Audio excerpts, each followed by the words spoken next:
are we, like, as a society, completely obsessed with watching the most privileged people on Earth just desperately manufacture trauma? I am genuinely asking. Oh, it is sickness. Like, I am physically exhausted, I am emotionally drained, and honestly, spiritually bankrupt from watching a group of 25-year-old Nepo babies pretend their Calabasas high school drama is, like, the equivalent of fighting in an actual literal war. I am vibrating with rage. It is truly a marvel of modern psychology, isn't it? Totally. We are witnessing people whose biggest daily struggle is deciding which matte black luxury SUV to take to the Erewhon drive-thru, and they're acting like they just survived the trenches of a battlefield. Literally the trenches of a gated community. Right. The absolute sheer delusion of treating a suburban zip code with, private security like it's a combat zone is fascinating. Yeah. They have completely pathologized mild social discomfort. Babes, welcome back. And of course, good morning, good evening, good life. We have so much mess to unpack today. My head is actually spinning. You need to grab a beverage, lock your doors, turn off your notifications, and prepare for the mess. Because we are descending into the absolute depths of reality television absurdity today. Speaking of beverages, babes, the Vizzy seltzers are officially on deck tonight. Oh, they are. And babes, I am not exaggerating when I tell you these are actually amazing. Like, I am already planning a massive, over-the-top patio party around these. A patio party. Yes, I'm talking string lights, a highly curated Spotify playlist that perfectly transitions from 90s R&B to modern pop, and vintage coolers just overflowing with Vizzy. There's a very specific psychological phenomenon happening right now with canned beverages, and I genuinely think we need to study it. What do you mean? Well, we are having a major cultural moment with the slim can. Yeah. It's an aesthetic flex. Oh, 100%. You hold a slim seltzer can, and suddenly you feel like a minimalist architect. You feel sleek. You really do. You feel like your life is completely put together, even if, like, your laundry has been sitting in the dryer for 3 to 5 business days and you haven't opened your mail since October. The can implies you do yoga. The can implies you have a skincare routine. Yes, it's the aesthetic. Mm-hmm. But it is also so incredibly dangerous. Because they taste too good. Exactly, because they taste way too easy. It goes down like slightly flavored, crisp, sparkling water, and you're just sitting there sipping away thinking you're hydrating. Hydrating, right. And then suddenly you stand up from the patio chair to go to the bathroom and realize your legs are made of actual jelly. It's a stealth attack on your central nervous system. It is. And it's masked by delicate notes of black cherry and lime.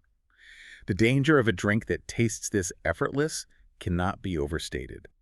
You think you're having a casual afternoon refreshment, but you're actually just mathematically preparing to text your toxic ex. Okay, we have to be completely clear here. Yes. Babes, we are not sponsored by Vizzy, but Vizzy, you know the drill. If you want to sponsor us, slide into our DMs. We are ready and waiting. Our inbox is wide open. We are so incredibly ready. In fact, if we were sponsored, I already know exactly what our fake commercial would look like. Oh, yeah, God, tell me. We would take ourselves entirely too seriously. Like, I'm picturing a black and white, highly cinematic short film. Yes. Very French New Wave, slow motion. Yeah. I'm wearing a custom-tailored Tom Ford tuxedo, staring pensively out a rain-streaked, floor-to-ceiling window overlooking a moody, smoggy LA skyline. Wait, I love this for you. Right? And I take a slow, deliberate sip of a Vizzy, look dead into the camera lens with dead eyes, and whisper, effervescence redefined. Oh my God, I literally have chills. It's art. And I would be on a mega yacht in the Mediterranean, wearing a giant, floppy, ridiculous sun hat and oversized Prada sunglasses, laughing hysterically at absolutely nothing, while delicately holding the can. Laughing at the sheer volume of your own wealth. Exactly. It would be giving pure, unadulterated, unhinged luxury. We need a luxury brand to sponsor us so we can just live out our deepest delusions on a corporate budget. Prada, if you're listening, we can incorporate a handbag into the seltzer commercial. We are multi-passionate. The corporate synergy would be undeniable. But, until Prada and Vizzy coordinate their marketing budgets to fund our yacht lifestyle, we rely on the true backbone. The Snark Squad. Exactly. The actual financial and emotional support system of this show. Yes. We also need to give a huge, massive, deeply emotional shout out to our girl, Megan. Oh, Megan. Because, babes, she slid into our DMs and asked us, well, demanded, that we cover this absolute train wreck of a show, Calabasas Confidential. Megan knew exactly what she was doing. She did. She tossed a grenade into our DMs, pulled the pin, and walked away in slow motion while we just exploded. And babes, you already know the drill. Ask and you shall receive. We have no choice but to obey. So, babes, we are here. Thank you, Megan. And we genuinely love hearing all your messy TV recommendations. You guys know us better than we know ourselves at this point. You know exactly what kind of trash will make our blood pressure spike. Okay, babes, before we get into the Calabasas mess, we need to decompress because we just got back from our niece's 14th birthday party. We survived. And honestly, it was such a hoot, but also pure, unadulterated chaos. Chaos is a generous understatement. It was a harrowing anthropological study in adolescent hysteria and Pinterest board delusions. The outdoor setup. My sister-in-law tried so hard. She had the massive, oversized balloon arches in those very specific, muted, aesthetic matte colors. Oh, the colors. Like dusty rose, sage green, and weirdly aggressive mustard. Ah, yes. The sad beige color palette that the youth are so obsessed with now. Nothing screams happy 14th birthday, let's celebrate life quite like balloons, the color of a foggy seasonal depression. Stop it. And the weather. Completely uncooperative. The wind was whipping those sad beige balloons around like a violent tempest. It was. It looked less like an aesthetic garden party curated for Instagram and more like a warning sign for an incoming hurricane. And the games. Why are 14-year-olds so aggressively, violently competitive? It's the hormones. They were doing this unhinged scavenger hunt, sprinting through the yard like feral animals, knocking over aluminum lawn chairs, trampling the hydrangeas. Absolute destruction. Meanwhile, you have the standard family drama happening in the background. Aunt Susan cornering everyone by the grill to complain extensively about her HOA fines, the uncles aggressively debating the structural integrity of the wooden patio deck while holding IPAs. I was strategically hiding behind the snack table, just observing the madness like a wartime journalist. It was the only safe zone. We have to talk about the gift we got her, because we bought her this giant, massive collection of Neatos. For the uninitiated out there, Neatos are these aggressively squishy, neon-colored dough balls. They are so weird. It is a teen trend that I completely fail to understand on any logical level, but on a pure sensory level. I am fully converted. I am a believer. I secretly wanted to keep them for myself. I know you did. I was squeezing one in the kitchen before we wrapped the box, and it was weirdly therapeutic. It completely absorbed all my adult anxiety. It's like a stress ball on steroids. I was squeezing this neon pink blob and thinking, wow, my taxes don't seem that scary right now. The impending doom of my utility bill is just melting away. We almost didn't give them to her. We had a very real, intense moral dilemma standing in the driveway. We really did. Do we give the 14-year-old her requested birthday gift, being the good, responsible adults we claim to be? Or do we hoard the squishy toys in the trunk of our car to cope with our own existential dread and workplace stress? We gave them up, but my hands were shaking. It was a sacrifice. And then the food. The snack table was completely out of control. It was a masterclass in high-fructose corn syrup delivery systems. The kids were drinking these sugary, neon blue concoctions that looked like glowing radioactive waste. Literally glowing. And they were quite literally bouncing off the fence panels. The kinetic energy in that backyard could have powered a small metropolitan city for a week. But the unexpected crowd favorite, the mini corn dogs, the teenagers decimated them like locusts. They did. But babes, we need to talk about the cake. Because we went with tres leches. And babes, absolute, undeniable perfection. I knew this was coming. I was waiting for this unhinged culinary take. It was perfection. Dessert must always, always be the top priority of any human gathering. If you invite me to a party, a wedding, a baptism, and the cake is dry, I am holding a grudge against you and your bloodline for a minimum of 5 years. A 5-year grudge over baked goods. Yes. The tres leches was soaking wet in the best possible way. The milk, the spongy texture, the fresh whipped cream on top, it was everything. See, this is where we fundamentally diverge. I treat cake flavor rankings like a high-stakes professional sport, and I have to throw a massive red flag on the play here. Oh, here we go. Let's clinically analyze the structural integrity of a tres leches versus a classic buttercream. Tres leches is delicious in theory, yes, but it is fundamentally a wet sponge. That's the point. It lacks architectural fortitude. You cut a slice, put it on a paper plate, and it immediately begins to compromise its own borders. It slumps, it weeps, it creates a puddle. A delicious puddle. A classic dense cake with a Swiss meringue buttercream. That stands tall, it has dignity, it respects the boundaries of the plate. Dignity doesn't taste like sweet condensed milk. I don't need my cake to have good posture and boundaries. I need to melt in my mouth. I need an emotional experience, not a load-bearing wall. But there is a very real, highly nuanced social dynamic to consider. Like what? How many slices is actually socially acceptable to eat in front of extended family members who are already judging your life choices? Because with a buttercream, you have one solid, respectable slice. It's rich, it's filling, it says, I have self-control. With the tres leches, because it has the consistency of a milky pudding, you can easily trick your own brain into eating 3 massive slices before you realize you've consumed half the pan and your aunt is glaring at you. Which is exactly what I did. I had absolutely zero shame. 3 slices is the absolute bare minimum if the cake is good. You were moving through that backyard like a cake-seeking missile. I was. The aunts were whispering, the uncles paused their deck conversation to stare, but you were completely unfazed. Honestly, babes, if any of our Snark squad members are celebrating a birthday right now, happy birthday from us to you. Happy birthday, babes. We hope your cake has whatever structural integrity or lack thereof you desire. Let's give the birthday squad some highly specific predictions for their upcoming year. Yes, let's do it. If it's your birthday month, I am predicting significantly better dating decisions for you. Specifically, stop dating Dylans. Say it louder. If a man wears a cowboy hat indoors, claims to be an entrepreneur, yet lives in his childhood bedroom surrounded by LED strip lights, you needed to run. Immediately. Yes. I predict more money for you. I predict sudden, totally unexplainable luxury vacation opportunities where someone else is footing the bill and you just show up with a passport and a cute outfit. We love a free vacation. And absolutely zero group chat drama. And I predict pure, unapologetic main character energy for you this year. Walk into every room like you own the mortgage, even if you just tripped over the door frame on the way in. Okay, babes, enough spiraling about our chaotic weekend and baked goods, because we need to get into this chaos. We need to talk about this show. The absolute sociological disaster that is Calabasas Confidential Season 1.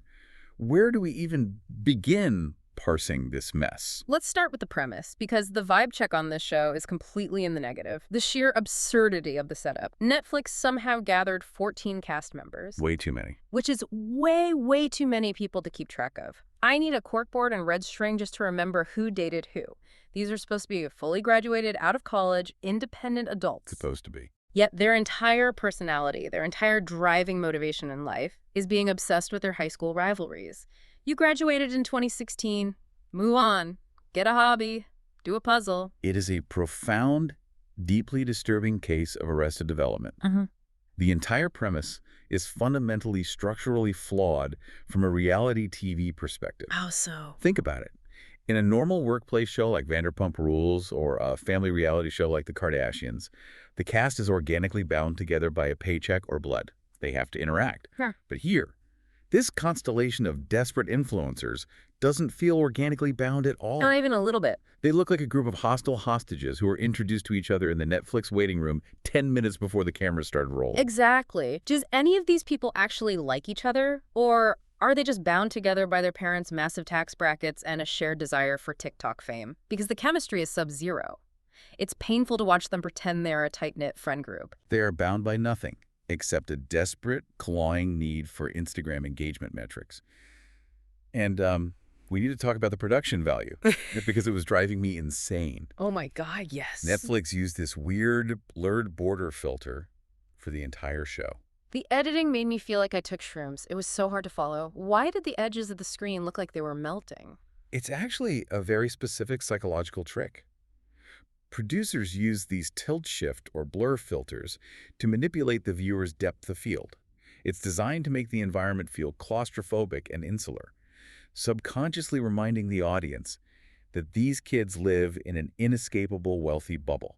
Wow, look at you getting analytical. But in practice, it genuinely just makes it feel like a low-budget YouTube vlog from 2014. It was giving me a severe ocular migraine. And the blatant, unapologetic product placement. In episode 2, they just happen to meet up at the La La Land Kind Cafe, and the camera just lingers on the cups for a solid 10 seconds. We get it, you got a sponsorship deal. Subtle as a brick through a window. But the absolute peak of the delusion, the quote of the century that perfectly defines the sickness of this entire series, is when they literally look dead into the camera during a confessional and say, Calabasas is the hardest place to grow up. I lost my mind. I screamed at my television. The hardest place to grow up. You are living in a heavily guarded, gated community with private security patrols, your own personal Erewhon, and a fleet of imported luxury cars in your driveway. It's tragic, really. What is hard? Finding parking at the Calabasas Commons on a Saturday. The complete and utter lack of self-awareness is breathtaking. It's almost a form of high-level performance art. We're dealing with extreme, unchecked privilege here. Let's just run down the pedigree of this cast so everyone understands the level of wealth we're observing. We have Preston, the son of Scotty and Larsa Pippen. We have Hersey, the son of hip-hop legend Master P. We have Jody, who is Jordan Woods' sister. Rain, who is Bret Michaels' daughter. It's a literal Nepo baby convention. But honestly, unlike the early days of reality TV where the wealth was fascinating, there is no organic history here that makes me care about them. None at all. They keep complaining, oh, everyone is acting so high school, whining about the immature behavior at parties. You reassembled a high school peer group. That is the literal premise of your television show. What did you expect them to do? Sit around and discuss their 401k portfolios? Exactly. You can't put a bunch of emotionally stunted 25-year-olds in a room, ask them on camera about who hooked up with who in AP history 7 years ago, and then act completely shocked when they behave exactly like teenagers. Right. You built a teenage sandbox, don't be mad when they throw sand. Which brings us seamlessly to the dark, toxic, wildly beating heart of this entire show, the Dylan, Gemma, and Emma triangle. Oh my God. Douchebag Dylan. I have never in my decades of watching trash television had a visceral, full-body, cellular rejection of a reality TV man faster than I did with Dylan Wolf. He makes my skin crawl. I want to push back on that just slightly. Why? How could you? Hear me out. From a moral, human standpoint, yes, he is an absolute monster. But from a reality TV casting standpoint, Dylan is a strategic genius. Oh, whatever. Let's clinically dissect him. He walks into scenes doing this bizarre manufactured cowboy cosplay. He's wearing $1,000 Stetson hats. He's chewing on artisanal flavored toothpicks. Oh, toothpicks? He knows exactly what character he is playing. He claims to be sober, which is commendable, but he has simply replaced the alcohol with pure, unadulterated, weapons-grade toxicity. He has earned the nickname Mr. Troublemaker, and he wears it like a badge of honor. He knows the villain gets the screen time. I don't care if it's strategy. I am getting emotional just thinking about how he treated Gemma Durant. It was bad. Okay, Snark Squad, let me set the scene. Gemma is the heir to a massive packaging CEO. She is wealthy. She is trying to be classy. Back in high school, Gemma lost her virginity to Dylan. It was a big deal to her. And what does this absolute monster do? He broadcasts it. He immediately tells the whole school. He spreads it everywhere and gives her the deeply traumatic nickname, Bloody Mary. It is genuinely horrifying. The complete lack of respect, the primal cruelty of it, and the fact that they are now 25-year-old adults.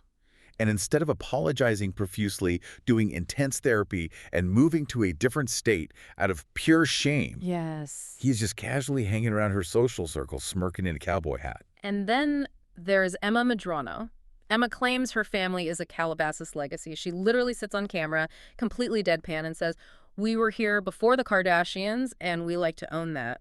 Which is objectively hilarious, Yeah. considering her primary storyline is that she works at a local Mercedes dealership. I mean, I love a working girl, but still. Right. Now, I am not shading the hustle. Selling cars is a job. But to act like you are the old money royalty of Calabasas, the undisputed queen of the valley, while literally selling sedans to the actual royalty of the valley is a massive disconnect from reality. It's delusional. And I have to throw massive heavy shade at Emma, because she is actively hooking up with Dylan, knowing exactly what he did to Gemma in high school. Where's the girl code? There is NO girl code in Calabasas. None. Oh, clearly. Let's break down Gemma's party in episode 1, because this is where the sickness really shows. Gemma is graciously hosting a party at her multi-million-dollar estate. Dylan arrives, completely uninvited, and he brings Emma with him as his date to Gemma's house. The audacity. And I screamed at the screen when Emma and Gemma immediately see each other and hug it out. "Oh my God, hi, you look so good. I love your dress. You were just talking trash about each other in a confessional 2 minutes ago." We have to analyze the mechanics of the Calabasas fake nice greeting. It is the defining characteristic, the primary social currency of this zip code. It's terrifying. They embrace, they do the double air kiss so they don't mess up their makeup, their voices jump 2 octaves to feign excitement, and they plot each other's absolute demise simultaneously. Here's exactly what they do. It's a defense mechanism. If you are loudly complimenting someone's outfit, they can't accuse you of being hostile. but the hostility is there. And the moment that actually made my stomach completely turn, the disgusting quote from Dylan later in the episode. Yes, that was hard to watch. Dylan, in what I can only assume was an attempt to defend his actions, or brag to the other men, I don't even know the twisted misogynistic logic here, casually drops the line about Emma. On camera. He looks at the guys and says, "She swallows. She doesn't spit." On camera. To the group, with microphones on. That was repulsive. I spiraled. I had to pause the show and walk around my kitchen. How is any woman in this entire zip code, let alone the entire state of California, giving this man the time of day? The bar is in hell. If a man talks about you like that to his friends on national television, he does not respect you. He views you as a literal object. It's a pathetic display of dominance for the other guys. Why are Emma and Gemma fighting over him? It defies all logic, but Yep. it makes perfect sense in the ecosystem of reality TV. It's like they are drawn to the toxicity because toxicity equals relevance. If a man's primary personality trait is degrading the women he sleeps with, the correct real-world response is to block his number and perhaps file a restraining order. But in Calabasas, the response is to invite him to Kikachella so you can secure a storyline. Which brings us to someone who absolutely manipulated that exact dynamic, Swade Brooks, the 25-year-old elder stateswoman of the group. Swade Brooks. Let's really dig into this. A wildly successful YouTube star who relocated from Vegas with the rumored Drake association. Ooh, the Drake rumor. I have a very strong, unshakable thesis on Swade. She is a pure, unadulterated, highly calculated clout chaser. Completely. I'm questioning everything about her motives. Why is someone with an established brand changing her entire personality to fit into this specific, messy Calabasas scene? For the views. She is introduced as this wise, cool, above-it-all girl, but then she immediately throws herself into the mud with these people. And she has the absolute audacity to aggressively shade people for living in the valley. During a confessional, she makes a disgusted face about people from the valley. I know. Like, who do you think you are? Swade, honey, let's look at a map. You drove over the hill from Las Vegas, Nevada, to get camera time on a Netflix show called Calabasas Confidential. You are not a native. You are a tourist. Yeah. You are a carpetbagger looking for engagement metrics to boost your brand deals. She literally zeroed in on Dylan at Kikachella. She knew exactly what she was doing. She wanted a soft launch on TikTok to get people talking. Exactly. She used the biggest villain on the show purely for the views. It was a transactional romance. Yeah.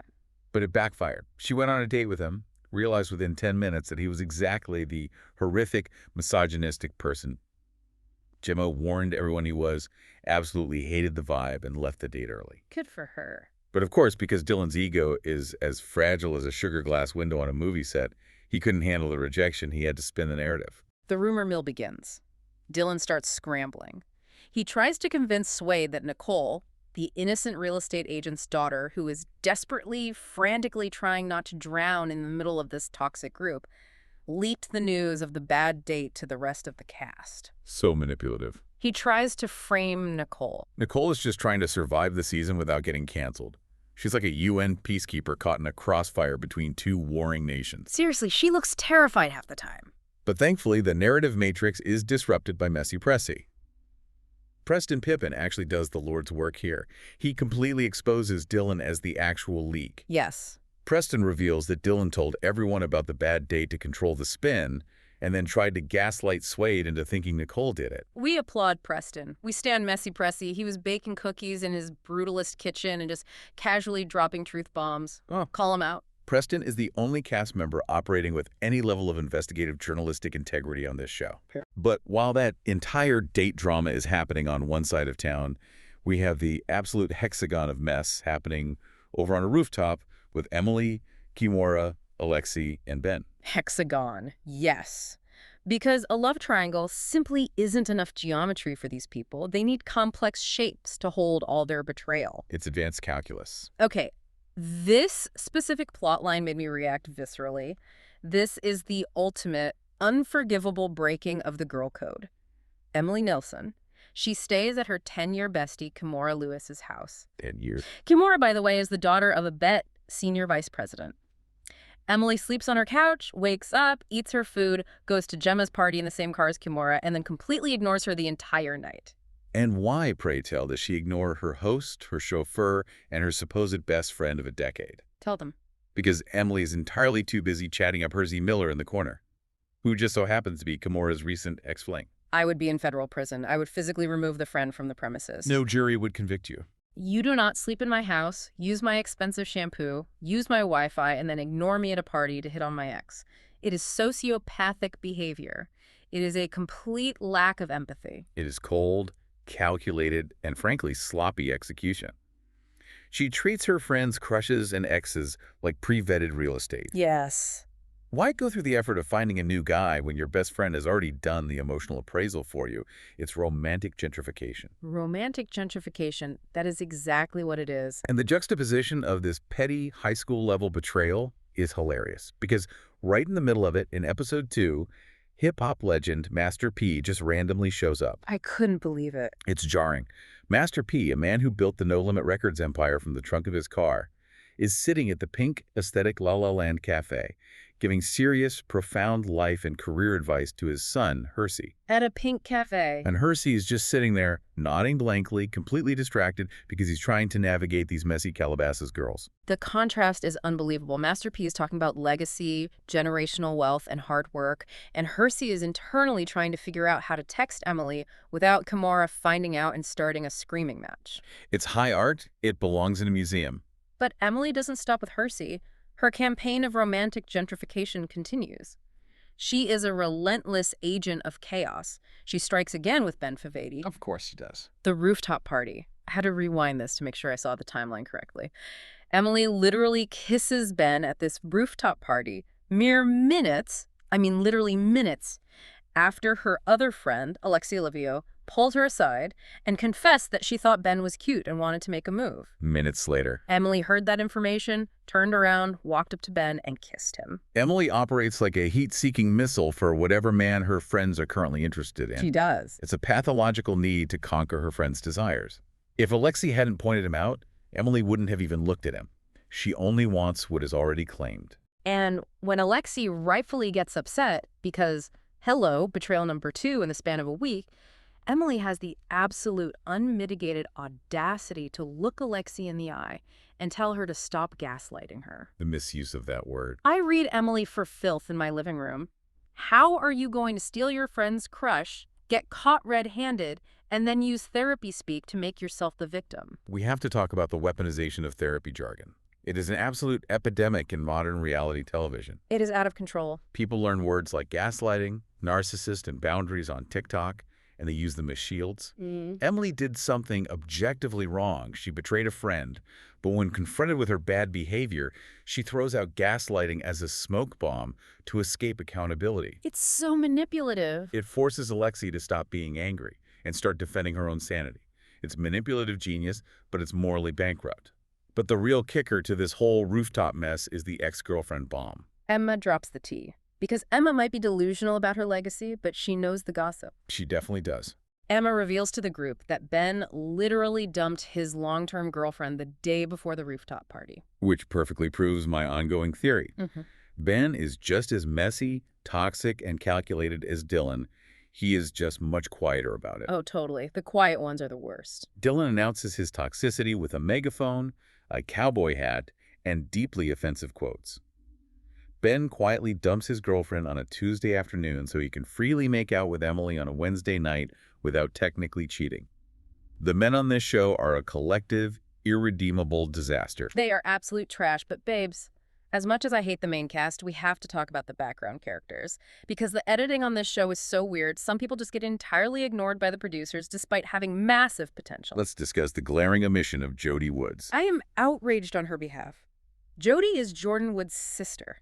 Given the Kardashian history, she is arguably the most famous person in this entire cast with the most direct ties to Calabasas royalty. And she gets absolutely zero storyline. She's basically treated like a piece of aesthetic background furniture. It's insulting. The only time she actually speaks is to briefly mention being deeply protective over her sister because of the severe death threats Jordan received during the Tristan Thompson scandal, which is deep, real, terrifying trauma. Real-world stakes. And the producers just gloss right over it to get back to Dylan chewing on a toothpick. It is a massive, baffling failure by the production team. They had actual compelling, real-world stakes sitting right there on their set. Right. They had an opportunity to explore the dark side of internet fame and Calabasas' loyalty, Mm-hmm. and they actively chose to pivot away from it to Wow. focus on who leaked the details of a mediocre date at Kikachella.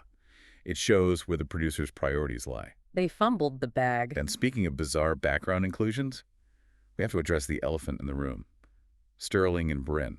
Sterling Retzlaff, the Alaskan model whose dad works for ConocoPhillips, a totally random addition. But he brings his girlfriend to these parties. Bryn Rumfalo, who is a former Dance Mom star.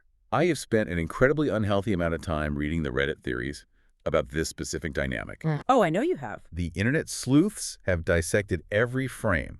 The consensus is that Bryn is desperate for an engagement ring, is completely failing to organically fit into this insular group of Calabasas insiders, and as a result, she is just awkwardly standing in the background of every party, holding a drink, looking like she wants to teleport home. And the Snark squad on Reddit also pointed out a tiny detail.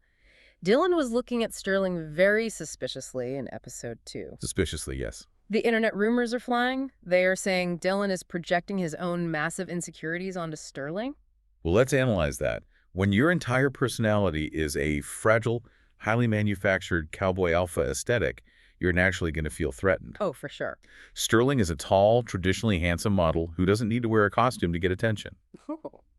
Dylan looks at him suspiciously because Sterling inherently threatens Dylan's self-appointed status as the alpha male of the group.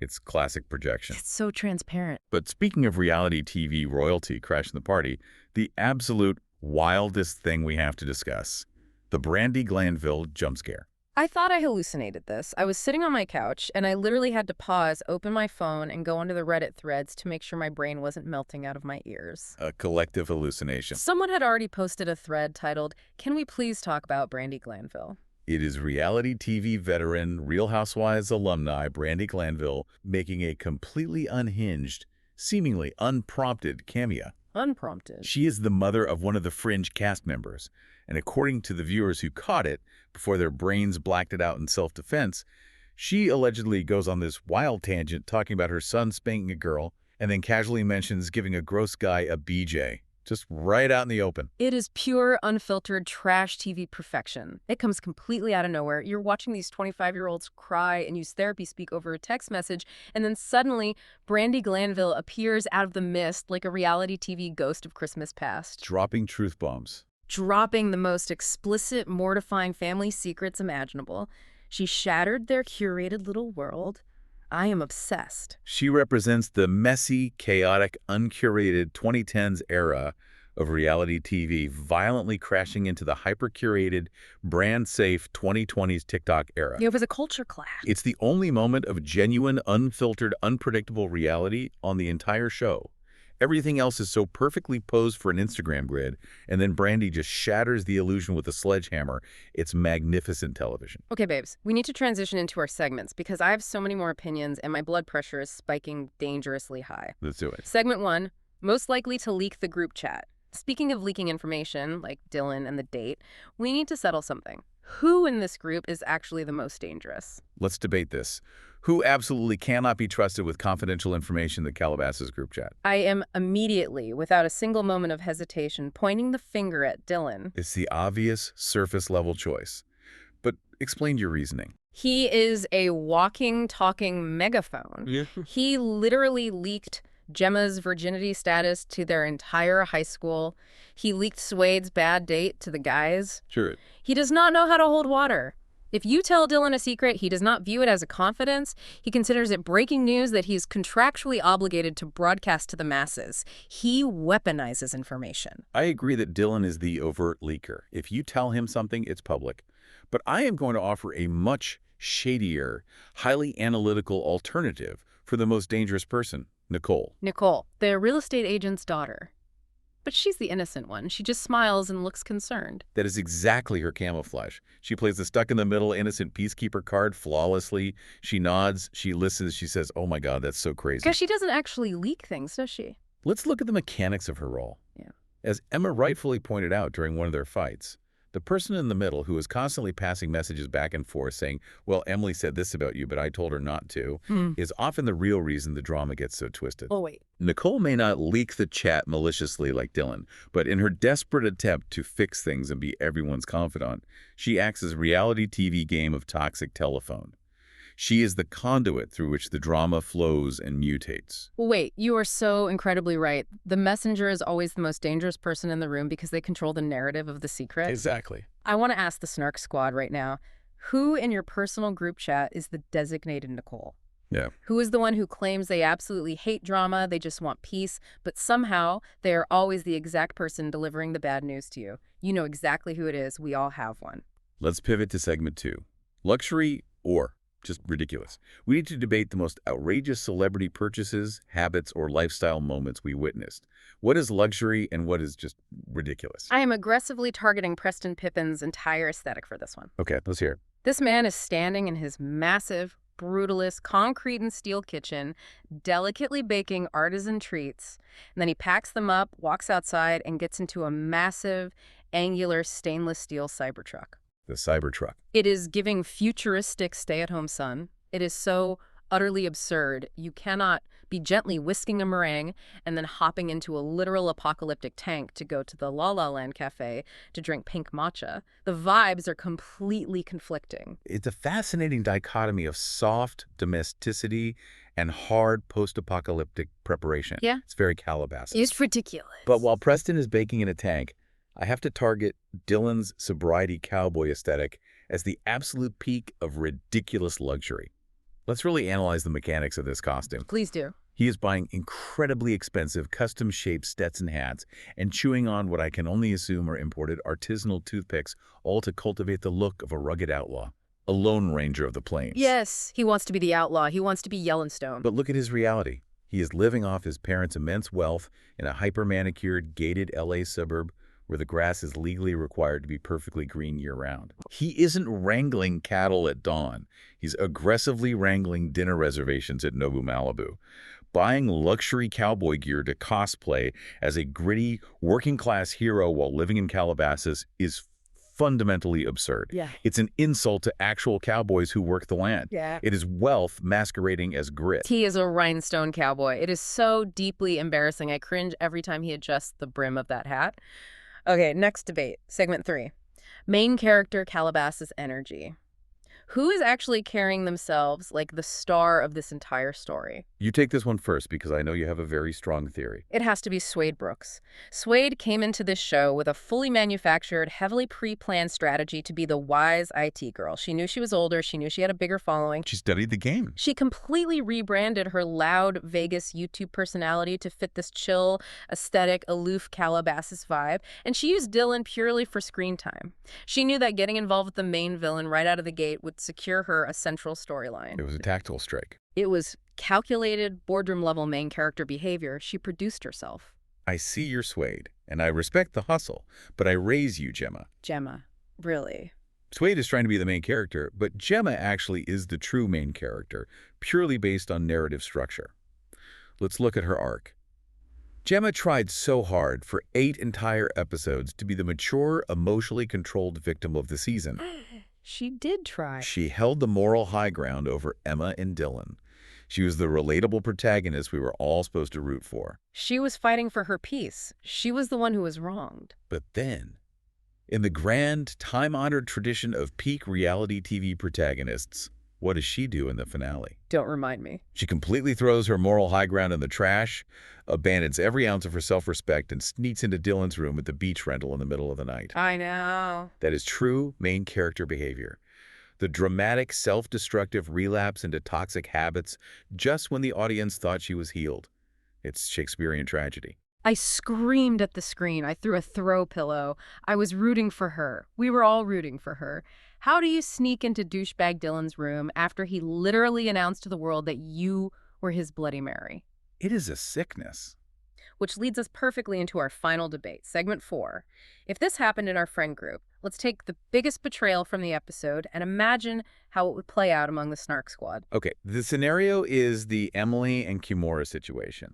Your best friend of 10 years, You are Kimura, she is Emily. Okay, setting the scene. She sleeps on your couch, she wakes up, eats your breakfast, goes to a party with you in your car, and immediately starts flirting with your ex, ignoring you all night.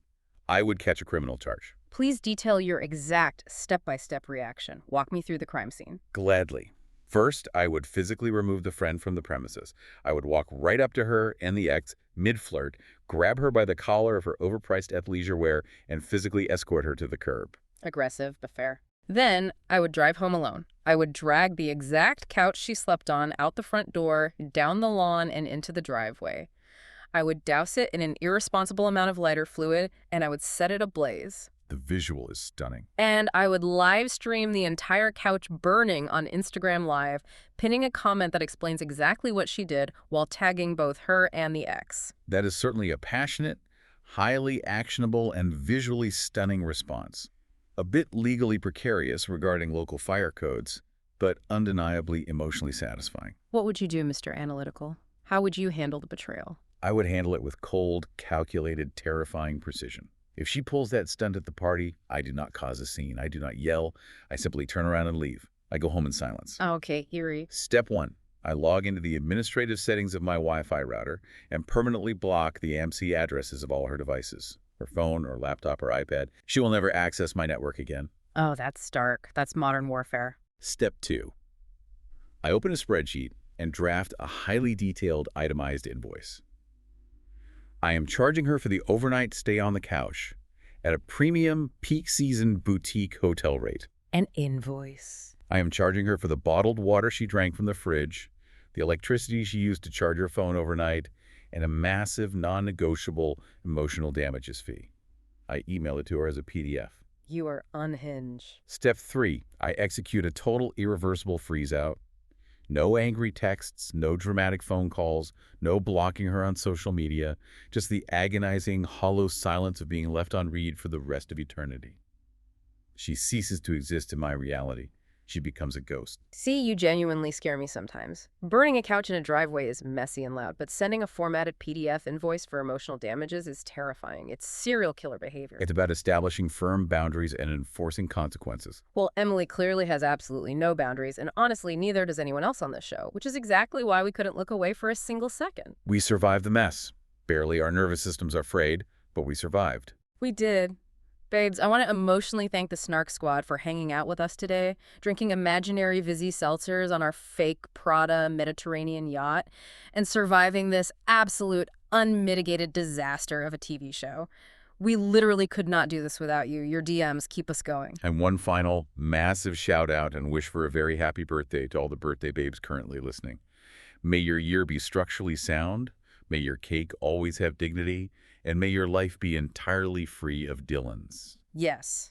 Protect your peace from the Dylans of the world. And babes, we need to know what celebrity drama, what influencer scandal, or what ridiculous reality TV mess are you currently obsessed with? We need to know. Slide into our DMs, be our next Megan, and tell us exactly what to watch next. We need our next assignment to spiral over. I'll leave you with this final thought.